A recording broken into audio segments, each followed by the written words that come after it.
G'day, Aussie Bonsai Bloke, yeah, going. Well, just enjoying a Sunday beer, working on my trees, been to the nursery as you've seen in part 1. And this is part 2, Big John. I called him Big John because it's actually a Callistemon Little John. But this guy wants to be big. He put roots into the nursery. Where the nursery had him, they had him on a gravel bed. And he's grown into the gravel bed and got super strong. So I'm going to call him Big John. Or Big Little John. And anyway, today I'm going to try and keep most of the roots because I want this thing to grow reasonably fast. But at the same time, I'm going to do an interesting experiment and just do this Little John in a bonsai pot for its whole life and just see how it goes, you know.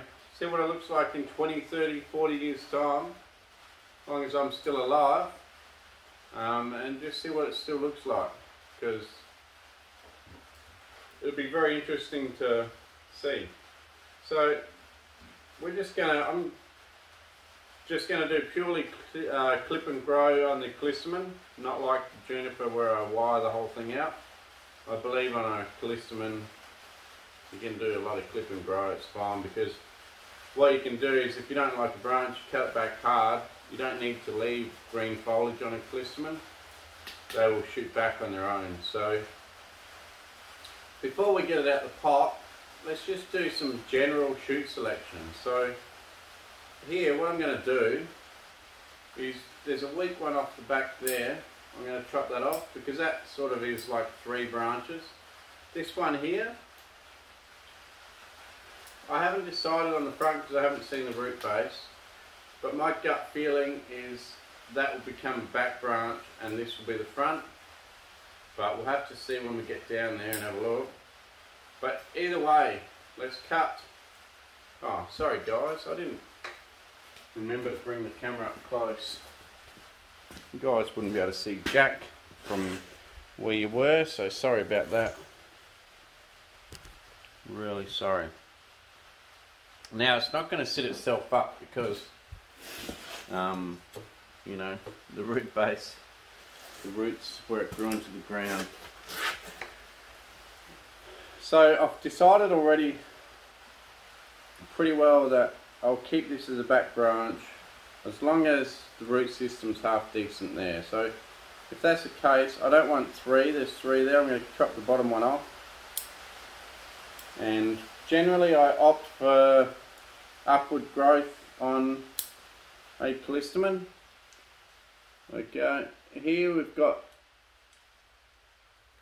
4 from one location here. 1, 2, 3, 4.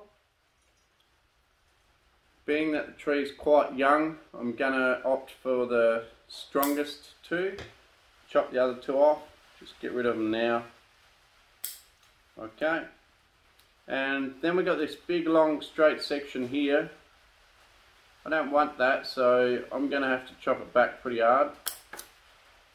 Okay, and here I'm also going to chop back this straight section pretty hard. So there you go, we're going to get some division there.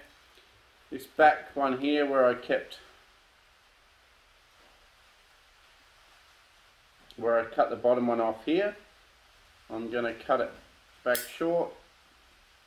And this one here I'm going to even go back shorter, and there's no growth but it should bud back.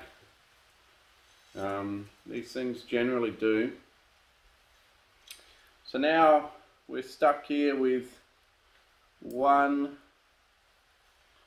sort of not but sort of is, 1, 2, 3, 4, 5, 6. So all of this is coming from that one spot. Like I say, I'm opting to keep some stronger stuff. So let's get rid of the weaker one first. You can possibly leave 3 if you're really keen. But let's not, let's only leave 2. Stick to the rules, well, the guidelines. I just want to chop.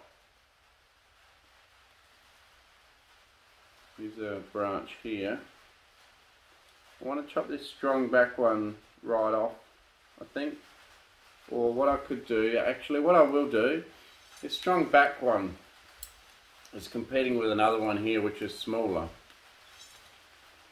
So that's the smaller one, stronger one.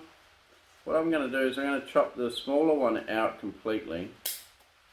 Chop the stronger one back hard. Then that should become the top of the tree. And then I'll shorten this one here for now, just have a look. Okay. And then that should become the top. But once again, we want division in the top. So let's chop it back here. See what happens. Chop that one back and have a bit of a look. So there's still 4 branches, so there's a poor spider in here wondering where to go because it's got nowhere to hide now because I've cut all the foliage off. So you can see how much I've cut off. So what I might do now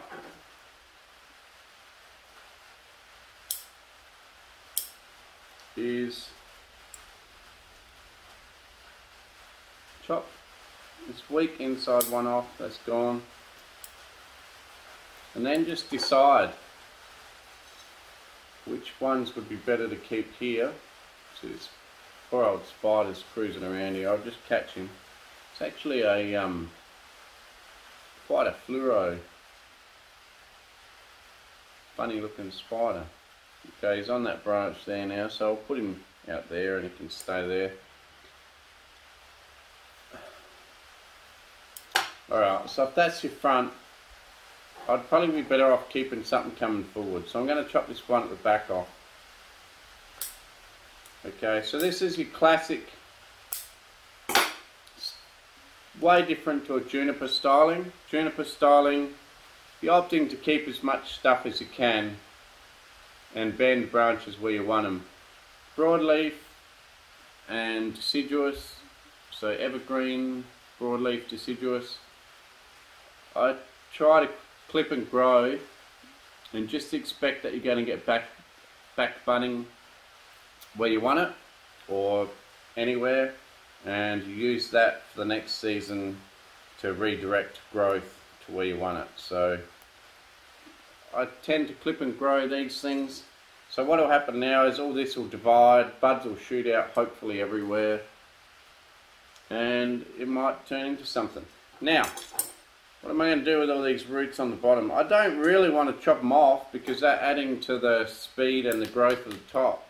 So what I might do first is cut down the side of the pot, try and open it up.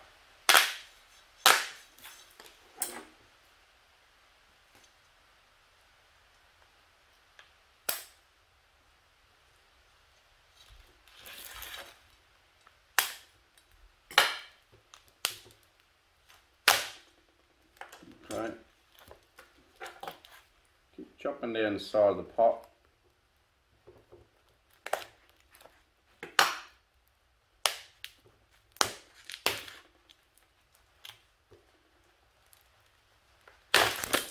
Ooh, it's gone. Uh-oh. Well, lucky there was nothing to break off the top because it's already cut off. So I do want to try and keep a lot of these roots. I just want serious growth out of this thing for the first couple of years of its life. I will put it into a bonsai pot just for the sake of it, probably, but I'm hoping that I can overpot it into quite a big bonsai pot. Yeah, just as I suspected, this thing is super root bound.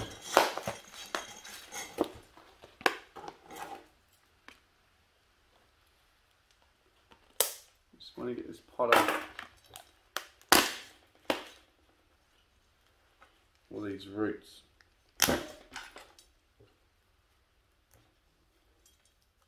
So it's coming off. I think it's off. Alright. So that's off. Now, let's get a root hook. So I've got my cool little root hook.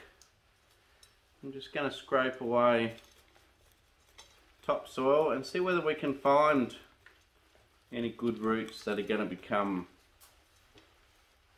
you know, the main root ball for the tree, because now's a good time to get in there and try and find them, and maybe do some trimming if we need to on the root ball, and that will help decide what we're going to do on the top in the future as well.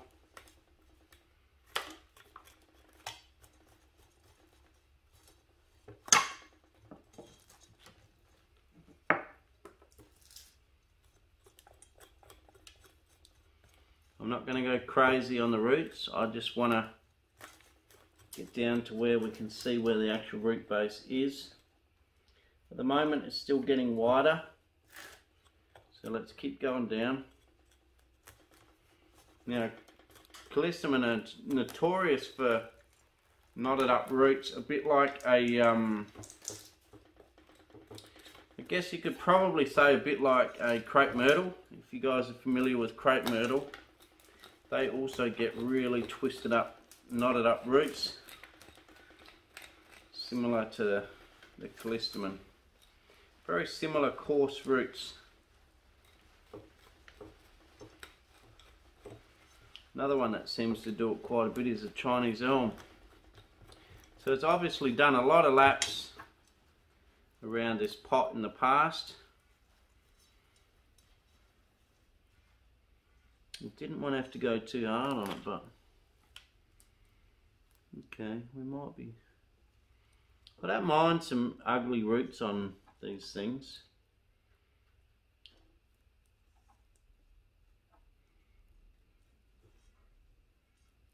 I do gotta find the bottom. I can't find it yet.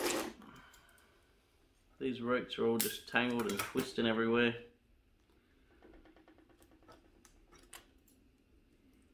So I'll just chop them off. This one here, which looks like it could be a good root,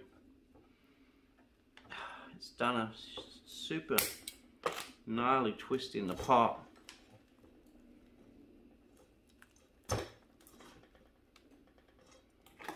So we'll just chop that one off. I didn't want to go crazy on the roots, but there's no point repotting it now and leaving all this craziness in there. You want to try and find where the good part of the root ball is, so just keep in there, keep pecking away, and we might find a surprise down here. Like I say, it's done a lot of twisting in this pot. Obviously they didn't sell it for a while, so it's just sat in there growing and growing, and I guess too, because it went into the ground, it did seriously grow. So I just want to keep carefully, very carefully, scratching away here. And what I'm seeing, I'm liking. It actually looks to me like this tree could have a pretty good root structure.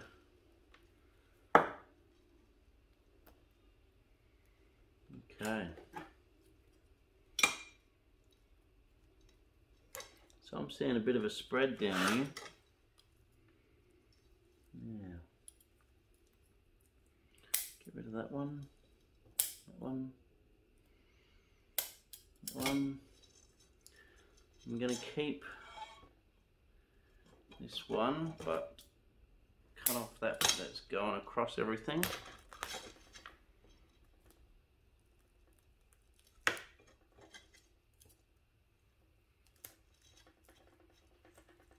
Let's chop it back. Oh, the roots on these are super tough. Gently now scrape it back. Okay, I'm finding some pretty good structure here. Okay, so it looks like there's 3 or 4 really strong roots heading down now. You guys might be able to see them. See if I can show you. So there's one there, another one there.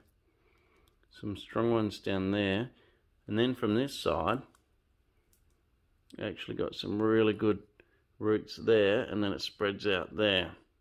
So it's doing pretty well. I reckon it's going to be pretty good in the future. So let's just chop it back a little bit here. Chop back a few of these crossing ones. Straighten it out a bit.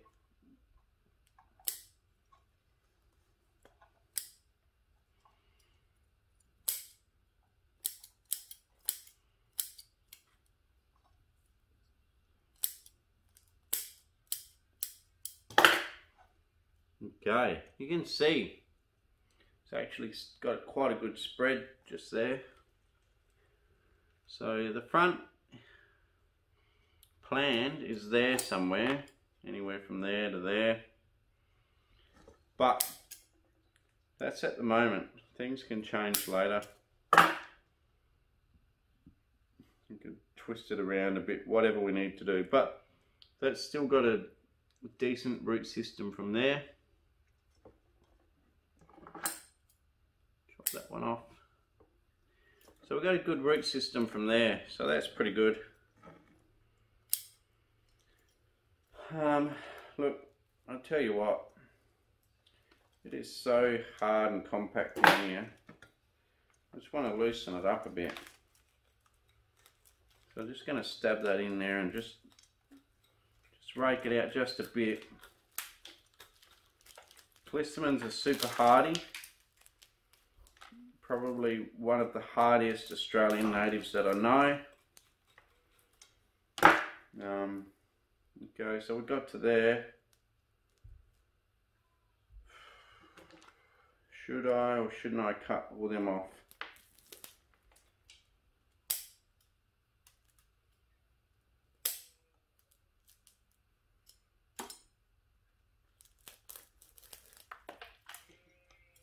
Tell you what I'll do. I don't want to cut them all off. I'm just going to trim them back here. See what happens. And then we can put it on a slanting style. Like that. And repot it like that. And we'll see how we go. Right, let's clean the table off. And then get back to the tree.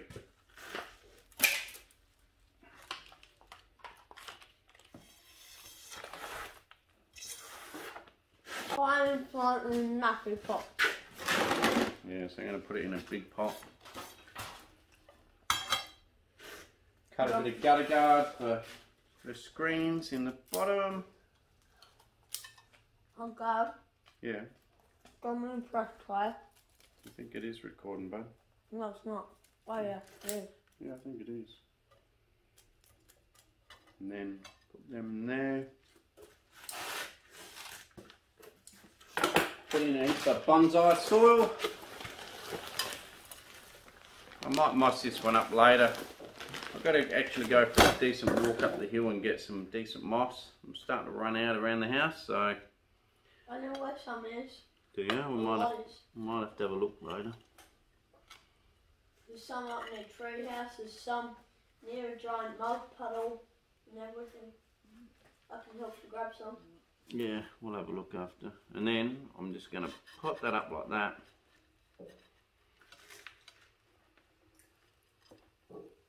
Okay, we've loosened this root ball a little bit. Extremely strong roots. Someone's ringing you. Kept as many as possible. Hey. Someone's ringing you. No, it's alright, I won't answer. And then we just fill it up. Like I say, on a slanting style. Create some interest. And this tree is going to be grown in this pot for maybe 5 years before we look at it again, as far as the roots. And we're just going to see how a tree grows if you fully leave it in a pot the whole time. I'm not going to put it in a nursery pot, I'm not going to put it in the ground. I used to put stuff in the ground a lot, but stuff in the ground here struggles because we get some super strong winds and stuff. It's really hard to keep, you know, proper care of it in the ground out here. Now it looks way to the left of the pot or right of the pot there, but some of its root base is over here, so you got to remember that. I'm just going to bury it for now, put some moss on it and let it recover. And hopefully one day in 20 years we'll come back to this poor little tree, or Big John, sorry, Big John, we'll come back to Big John and decide all this mucking around was worth it. Oh, Tyson was called Little John. No, it's Big John. Oh, Tyson was Little John. Well, his name's Little John, but because it grew into the gravel, We called it Big we John. called it Big John because it wants to be big. So it's Big John. This is Big John. It was Little John, but now it's Big John. But So- you changed the name. Yep. So let's see how Big John goes and recovers. Very well.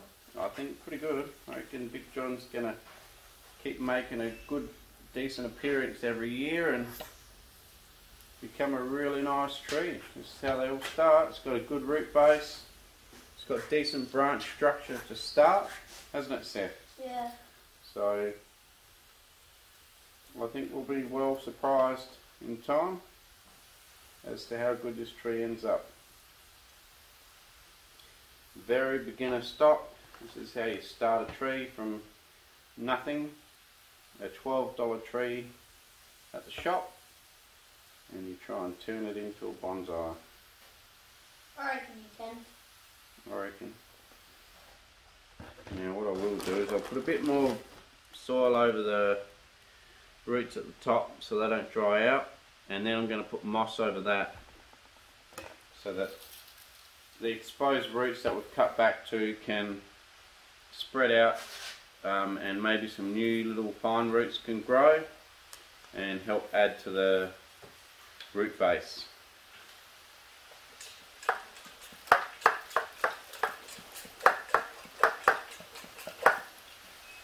Done. Alright, I'll get some moss and whatever for it, but for now, that's it. Cheers for watching Aussie Bonsai Bloke. Please like, share, subscribe, tell your mates about the channel. I hope you enjoyed, you know, part 1 and part 2, the nursery trip and, you know, the very beginnings of a bonsai. Extreme beginnings, but that's how they start. Cheers for watching. Like, share, subscribe, tell your mates about the channel, and I'll catch you in the next one. Cheers.